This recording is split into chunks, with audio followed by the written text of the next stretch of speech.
Mamnoor airport భూసేకరణ అంశం తెగని పంచాయతీగా మారింది.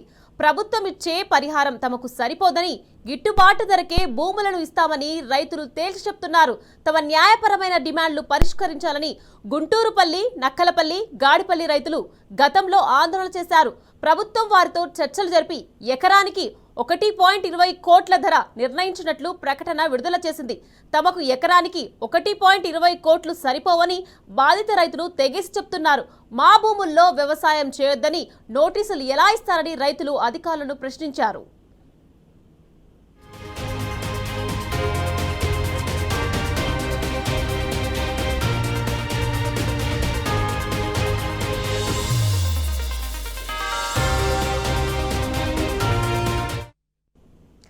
మామునూరు ఎయిర్పోర్ట్ భూసేకరణపై రైతులు ఏమంటున్నారో మా ప్రతినిధి రవికాంత్ అందిస్తారు.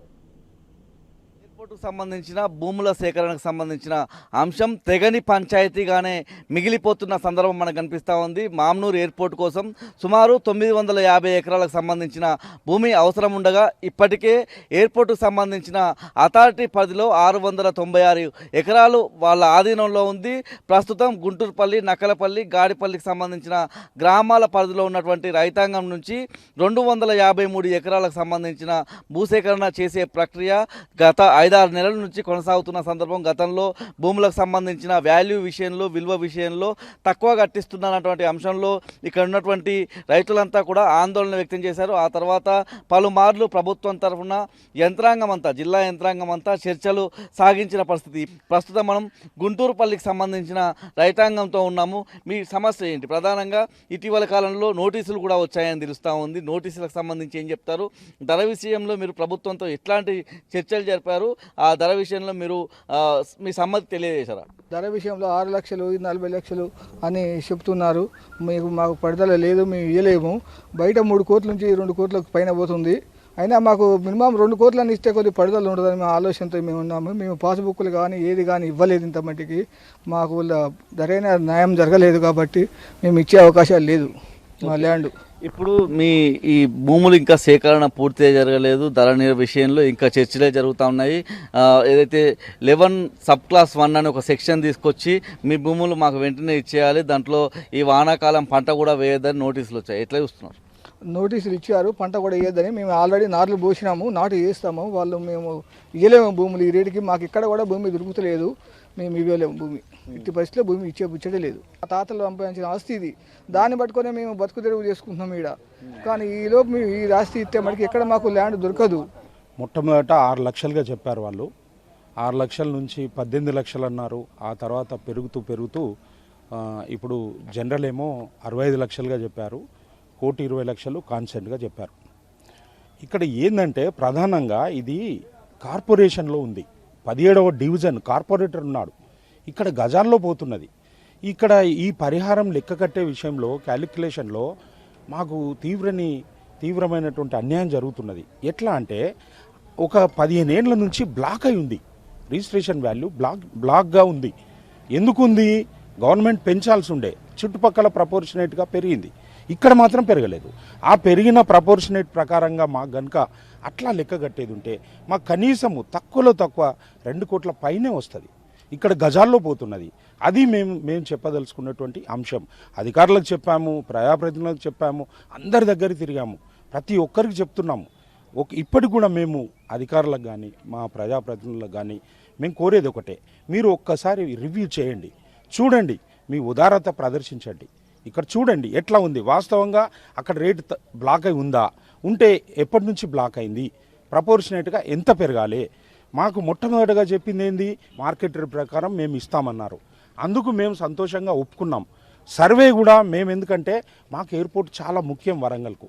ఇక్కడ పుట్టి ఇక్కడ పెరిగిన బిడ్డలుగా మా ప్రాంతము అయ్యో అభివృద్ధి అవుతుందని చెప్పి మేము స్వచ్ఛందంగా ముందుకొచ్చి సర్వేకు పూర్తిగా సహకరించడం. కాబట్టి ఈ విషయంలో మేము తీవ్రమైనటువంటి నిరాశకు గురవుతున్నాం. ఇప్పటికి కూడా మాకు ఏంటంటే ప్రభుత్వం ఆలోచన చేస్తుంది. కలెక్టర్ గారు కానీ, అధికారులు కానీ, మా ప్రజాప్రతినిధులు కానీ, రెవెన్యూ మినిస్టర్ గారు కానీ, అవసరమైతే సీఎం గారు కానీ సమీక్ష చేయాలి. ఈ తొందరగా ఎంత తొందరగా వీలైతే అంత తొందరగా దీన్ని ముగింపు పలకాలని మేము కోరుకుంటున్నాం. మీకు అనుకూలమైన క్లాజులను పెట్టుకొని మరి బ్లాక్ అయిన పీరియడ్ను మేము పెంచాలి అనే ఆ క్లాజ్ని మీరు ఉపయోగించకుండా మేము చట్టం ప్రకారం ఇట్లా పోతున్నామని అంటున్నారు. ఇక్కడ రైతులకు అన్యాయం జరుగుతున్నది. మీరు ఈ పరిహారము ముందే పెంచి మళ్ళీ భూసేకరణ చేయొచ్చు. ముందు కలెక్టర్ గారు డిసెంబర్ వరకు క్లోజ్ చేయండి, సైడ్లు అమ్మటే ఒక కోనర మందం వదిలిపెట్టండి, ఓ 15-20 ఫీట్ల మందం వదిలిపెట్టి నాట్లు వేసుకోండి, డిసెంబర్ వరకు క్లోజ్ చేయండి అన్నారు. ఆర్డీఓ గారు నిన్న నోటీసులు ఇచ్చారు. ఇప్పుడు సగం మంది విత్తనాలు వేశారు, సగం మంది నాట్లు పోసి ఉన్నాయి. ఇప్పుడు పంట నష్టం ఎవరు పెట్టుకోవాలి? వేసుకోమని అంటేనే లాస్ట్ మీటింగ్ రోజు వేస్తుంది. మీరు 1,20,000కి ఒప్పుకుందేనా? ఒప్పుకోనప్పుడు మీరు డిమాండ్ చేసి ఎట్లా వేసుకోమన్నారు? వేసుకోమంటే మళ్ళీ ఇప్పుడు వద్దని మళ్ళీ నోటీసులు ఇస్తుంది. దాని గురించి భూమి అయితే మేమైతే మాతో తీసుకోలేదు. మీరు భూమి ఇచ్చి సంతకాలు పెట్టి పాస్బుక్లు ఇచ్చిన రోజే మీ భూమి మా హ్యాండ్ ఓవర్ అయినట్టు అని ఇట్లా చెప్పారు వివరంగా. ఇప్పుడేమన్నా అంటున్నారు మీరు వేసుకోవద్దని. అంటే వాళ్ళు ఇష్టం వచ్చినట్టు చేస్తే ఇక గవర్నమెంట్ మేము ఏం చేసేది లేదు. కనీసం 2 కోట్ల వరకైనా కట్టించే ప్రయత్నం చేయాలి. అసలు వీళ్ళు ముఖ్యమంత్రి దృష్టికి పోతుందా లేదా, పంచాయతీరాజ్ మినిస్టర్ దగ్గరికి ఇక్కడిక్కడనే జరుగుతుందో చర్చలు జరుగుతున్నాయో తెలుస్తలేదు. మీరు ఇచ్చే రేటుకు మాకు 10 గుంటలు కూడా రాదు, బయట మేము బతకలేము కూడా. మీరు రైతే రాదంటారు, అన్నం పెట్టేటోళ్ళు అంటారు. మరి మేము అన్నం పెట్టేటోళ్ళం కాదు, సున్నం పెట్టేటోళ్ళం అయితే కాదు. దయచేసి మీ అధికారులు కానీ గవర్నమెంట్ కానీ మాకు సున్నం పెట్టకండి. ధర మాత్రం సరైన ధర ఇస్తారని కోరుకుంటూ ముగిస్తాను. 1,20,00,000కు మీరు ఆ భూములు ఇచ్చేందుకు ఒప్పుకుంటున్నారా? నోటీసులు ఇస్తారని తెలుస్తూ ఉంది. భూములే ఇవ్వనప్పుడు నోటీసులు ఎలా ఇస్తారు? మీ భూములను ఆల్రెడీ లాక్కునే ప్రయత్నం జరుగుతూ ఉంది. ఎట్లా చూస్తున్నది ఇదంతా? ఈ ల్యాండ్ ఎక్వేషన్ కమిటీ అనేది అసలు వాస్తవంగా సరైన పద్ధతిలో చేయలేదని మేము అనుకుంటున్నామండి. ఏంటంటే వాళ్ళు 6 లక్షల నుంచి బేస్డ్ వాల్యూ తీసుకున్నారు, అక్కడి నుంచి 30 లక్షలు తీసుకుందామని చెబుతున్నారు. కానీ బేస్డ్ వాల్యూ 6 లక్షలు తీసుకున్నా మా పక్క గ్రామాల్లో మామనూరులో కానివ్వండి, తిమ్మాపూర్ కానీ పక్క గ్రామాల్లో 60-70 లక్షలు ఉందండి గవర్నమెంట్ వాల్యూ రేటే. మాకు 2008-9 నుంచి ఏడు వరకు కూడా మాకు land acquisition, airport land acquisition ఉందన్న ఒక ఆలోచనతో గవర్నమెంట్ ఇక్కడ ల్యాండ్ వాల్యూ పెంచలేదు ఎట్టి పరిస్థితిలో. అది పెద్ద మైనస్ అన్నట్టు. దాన్ని దృష్టిలో పెట్టుకొని ఆ పాతదే పెట్టి దాన్ని రకంగా వాళ్ళు బేస్ చేసుకొని మీకు 65 లక్షలు వస్తాయని ఏదో వాళ్ళు లెక్క ఏదో చెప్తున్నారు. గజాల లెక్క దాదాపు సుమారుగా ఏం తక్కువ 5,000 గజాలు ఉంటాయండి ఒక ఎకరానికి. గజానికి ఎక్కడ పల్లెటూరు మారుమూల గ్రామాల్లో కూడా 5-6 వేలకు తక్కువ లేదు. అంటే 5-5 25 2.5 కోట్ల పైనే వస్తుంది మాకు. అంటే మేమేమంటున్నామంటే సార్ మేము కూడా ఎయిర్పోర్ట్ డెవలప్ కావాలా, వరంగల్ డెవలప్ కావాలా, వరంగల్ పక్కనే ఉన్నాం, మనకు కూడా బాగుంటుంది ఫ్యూచర్లో అనే ఉద్దేశంగా మేము 2 కోట్లు అడుగుతున్నాం గవర్నమెంట్ని. మేము కూడా 3 కోట్లు 5 కోట్లు డిమాండ్ చేయట్లేదు. మేము రైతు కంటే 100% గవర్నమెంట్ కోఆపరేట్ చేయాలా, ఎయిర్పోర్ట్ రావడం ఉద్దేశంగానే మేము 2 కోట్లు అడుగుతున్నాం మేము గవర్నమెంట్ని. 2 కోట్లు ఇస్తే రైతులు సబ్మిట్ చేస్తారు, పాస్బుక్లు అన్ని ఇస్తారు, సమస్య పూర్తయింది. ఎట్టి పరిస్థితుల్లో కూడా ఇప్పుడు ఏదంటే మేము పంట లేదు అది ఇది అంటున్నారు.